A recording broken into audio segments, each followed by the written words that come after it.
Hi everybody, we're going to be looking at Chapter 16 in Guthrie, which is Managing Risks. So as normal, I provide you with the key concepts that we're going to be looking at in the Guthrie textbook. I want you to focus really on insurance, types of insurance, and circumstances where risks could occur and things that we would have to worry about as superintendents. One of the things that I think is important, this is the last chapter that I look at, and I look at it for a reason. I did 17 and 18 before this because technology and transportation and facilities can benefit you as a superintendent. Part of this book that I didn't cover was operational issues involving school business administration. This, if we do a facilities management class, you do it as a directed study, we can look at that stuff, but this is where I stop in this class on Guthrie and really what a school business manager should know and should be able to do. So what do we do in risk management? Well, we identify risks. Obviously, this could be a risk for the district. Not having tornado insurance might be a risk. We analyze frequency and severity of those risks, and we say whether or not those risks could lead to a loss of control. Our key to reduce potential risk is to isolate any potential risks. If we can isolate them, we have a much better shot of reducing the risks from occurring. So, how much risk is the district willing to accept? This is where your school business administrator and your superintendent basically have to play lottery. There have been many districts that don't insure their districts because insuring schools is very difficult, and some that have minimal policies. You have to determine, based on past practice, past procedure, how much money you plan on spending and investing in insuring. You want to look at the condition of buildings and usage of buildings. If you have a brand new building, should you insure that? I would argue yes. If you have a building that's 50 or 60 years old, you have to look at the cost-benefit strategy involved in that. Some cases, they'll suggest you insure everything and you insure all if it comes to property. So, what are some risk management issues? Well, we have this idea that loss control programs really are in place to save the systems more than the program costs. And I always laugh about that because you have to be very, very, very careful if you're saving the system for more than the program costs. It's difficult to manage that.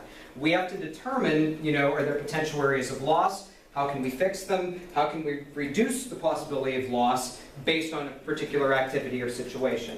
In Oklahoma, most of our problems really are weather-related than anything else. They're not many security-related issues. It's more weather-related than anything else.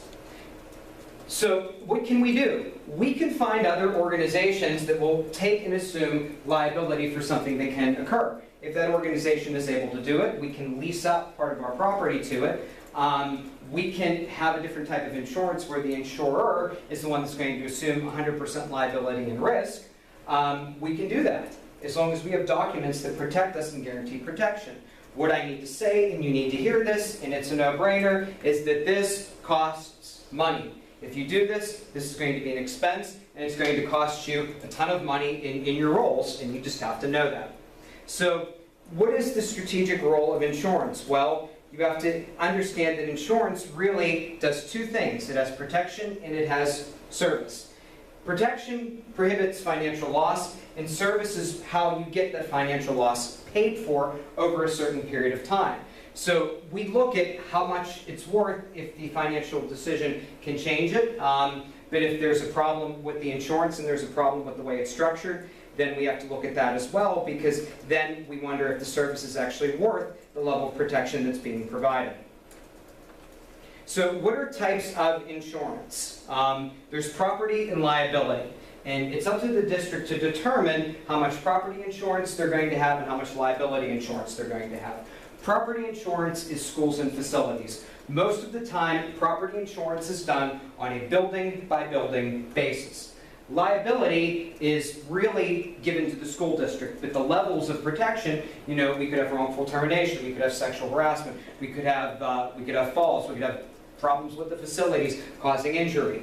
That's something that you have to consider. There's also different types of liability for special needs students. That's another consideration if the district fails to follow what's in the IEP, which is why, once again, we need high-quality special education teachers all of the time. So who writes our school property insurance? Well, stock companies do it, and they do it to make money. Mutual companies do it because they can assess policyholders and see basically what the risk management is worth, if it's worth it for them to insure. Reciprocals could be individuals that provide low-cost insurance. There's no corporate problems with it, but they're doing it to make money and sustain. I call this basically your non-profit insurance type. State insurance means that local districts don't pay premiums, but once again, what if we said this entire class? If you work in a district or you work in a state that does state insurance, you're giving autonomy and control to the state level. Self-insurance, you go at it on your own and you see what happens. Where do I find that people do this the most? They do this the most in private schools or charter schools because they can, and because they don't want to invest money in other situations as well, and they retain the risk of loss, and they built in loss in their actual budget. So some districts just do no insurance. Some districts will do a group purchase and it's a sliding scale. And when I say a sliding scale, this basically means different properties have different deductibles. If there was earthquake damage versus tornado damage, you're going to get more back for earthquake than you are for tornado. If it was flooding, you're going to get more back for flooding than you would for earthquake or tornado. And it's done on a sliding scale. You could also purchase insurance in a consortium between your district and other districts if you have small surrounding districts. That's a good thing too, because the rates go down, you get truer insurance values of property, and you also have then a partnership where if something does go wrong, you could go elsewhere, or they could go elsewhere to you in order to help you continue to be insured. So what type of insurance is normally given to employees? Well, workers' compensation is really based on the state. State of Oklahoma doesn't have that strong of a workers' comp plan. Texas has a very strong workers' comp plan. It's really dependent on the state. If the job has a high risk value, the district pays more workers' comp, and the employees pay more workers' comp. Medical insurance, it's specific to districts and to programs. Some districts have very good medical insurance plans, some don't. Some have very high deductibles, and some have very low deductibles, but you end up paying more. Unemployment insurance, it depends. Most school districts really don't have to deal with unemployment insurance that much unless there's a large furlough in the district. Because most of you that work as teachers or principals work on a contracted basis. You know you have the job for that year or those 3 years, and because of that, you're really ineligible to collect unemployment if the terms of your contract expire. So we're going to talk, for the end of this chapter, really about these 3 different types of other insurance and protection concerns. I'm sorry, 5 of them. Negotiated contracts, riffing of staff, retirement changes, surety bonds, and vehicle insurance. So, negotiated contracts. This is another thing that, when we're talking kind of this long-term strategic planning, if you're in a district that has a 5-year contract, you know what your expenditures are going to be for the next 5 years. They're in front of you, they're given to you. So if the district increases benefits available, costs increase. If you have enough teachers that are jumping to the top step of your unionized contract, then that's going to increase as well. So you have to have staff ready to cover those benefits, and you have to have funding to cover an increase in staff or an increase in cost, if that's what it is. So reduction in force, I always try to paint this as a good thing. Some people say reduction in force is horrible. Well, at the end result, you want to protect the staff that you have. You want to just release staff or let them retire and not hire anybody in place. That way everybody can stay on and keep their jobs. Districts will do this to avoid spending money in the long run because it avoids having to make another hire, and they can divert their money and funding elsewhere. So every year, retirement changes. You cannot do a long-term strategic planning for retirement. You can only do it based on who the government entity is that is in office. So districts offer early retirement to avoid changes, and they also do it to hire teachers at less of a cost to the school district. So one early retirement in 1 year, you might say 2016 is the best year to do it. Then 3 years later, you say, I made a mistake, I could have maximized more funding if I'd done it in 2019. Here's what you do as the superintendent. You need to know contractually how many years of service every single employee in your district has. You need to draw an imaginary line based on their age and their years of service and say, this is where early retirement should occur. This is something I care about and I'm passionate about. When we talk about funding and human resources, I can help districts that are struggling with this on retirement funding because I know when they can do it and when they can get out in a beneficial manner. So if this is something you end up doing, please talk to me. It's something that I like. So you have to guarantee that valid obligations to the school district will be performed, and you can take out a bond to do that. The guarantee that the building that we just constructed, that we said is going to be constructed, will be operational by day one of the school year. That's important. If you fail to perform an activity at an acceptable level, then you have a bond in place that says that you will perform it, or that you don't get paid, or that somebody else replaces you.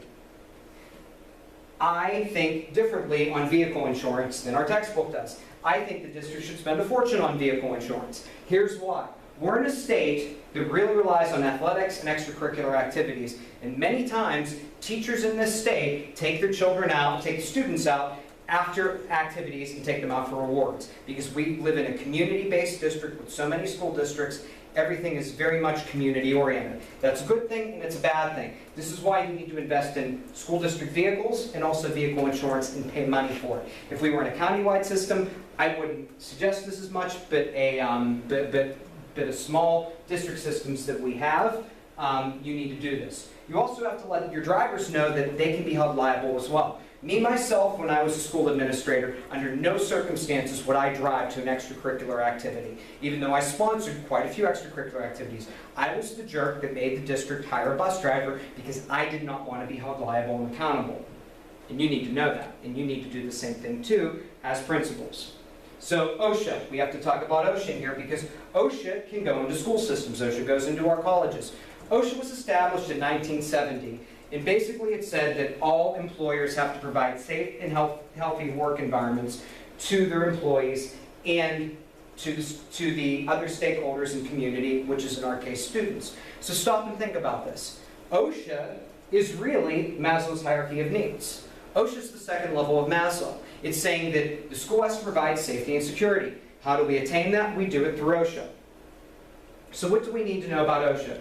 OSHA is there to really promote workplace safety and health, reduce workplace fatalities, injuries, and illnesses that could occur. It's also there to moderate and evaluate workplace safety programs.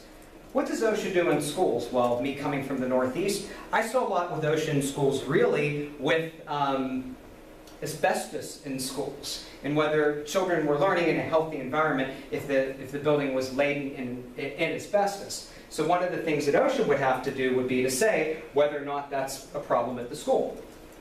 So most people don't see OSHA inspectors. They don't. And when are schools evaluated by OSHA? They're done in the summer months. So you as the superintendent, you might see a school inspection over the summer. You as the principal, you certainly will. But the students aren't going to see the inspectors unless something's going wrong. Here's a lesson for you. If an OSHA inspector comes up on a random Tuesday in October and you have kids in the building, something's wrong. And you as the superintendent better get to that building almost immediately. So most of the time the employee complains, and then the employer can deny inspector access. I also used to teach human resources. What I would always tell my business students were, if you're the employer, always deny them access. And say that you can come back in 48 to 72 hours. That's when you fix everything possible you can in your building and you do a massive, massive, massive overhaul. In schools, you might not have the opportunity to do that. So I tell businesses, make sure OSHA obtains an administrative subpoena. In schools, you might not have the opportunity to do that in an efficient and effective manner. So what do you need to know about OSHA? People don't like it. Its perceptions are not always positive, but OSHA's overcome a lot of criticisms. 87% of workers and employees rate OSHA professionalism and knowledge as satisfactory, meaning they're doing what's in the best interest of the school. So this is it. This is the last thing that I am doing for you from Guthrie. The Guthrie text really is how to be a school business administrator, but it's supposed to be there to open up your eyes and for you to see these perspectives. So if you need anything else as you move forward to your final projects, please let me know. But I want you to use this book for how it can benefit you in your future roles. Thank you.